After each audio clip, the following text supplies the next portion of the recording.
पार्टीको झण्डा बोक्ताउन झण्डा बनाउने कपडा गरिब दुखीलाई कपडा सिलाएर लगाइदिन्छौँ भनेर अभिव्यक्ति दिने श्रम संस्कृति पार्टीका अध्यक्ष हर्क साम्पाङको कुरा सुनाऊ अनि प्रतिक्रिया चाहिँ कमेन्टमा राखौँ है त साथी हो।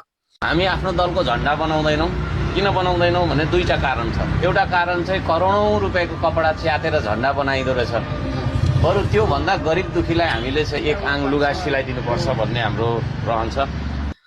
अनि यो झण्डा नभएर के हो? के यो आइमे मान्छे महिनावारी हुँदाखेरि भित्र लगाउने कपडा हो कि के बोलेको हैन? के बोल्दैछु भन्ने कुराहरू एउटा नेता भएर थाहा छैन? एउटा सही र गलत के हो भन्ने कुरा छुट्याउनु नसक्ने मान्छे अनि भोट दिएर चुनाव जिताएर सत्तामा पुर्याउनु अरे अनि प्रधानमन्त्री बन्ने अरे अनि देशको नेतृत्व गर्ने अरे। अब देशको नेतृत्व गर्ने नेताको बोली वचन यस्तो छ, मैले के बोल्दैछु भन्ने कुरा आफैले थाहा छैन। अनि यस्तो मान्छेलाई भोट दिएर सत्तामा पुर्याउने हामी हरिलठक जनता चाहिँ कस्तो? त्यसैले चुपचाप घन्टीमा छाप जय देश जय राष्ट्र जय घन्टी। के लाग्छ साथी हो? कमेन्ट शेयर लाइक फलो पनि गरिदिनु होला है त।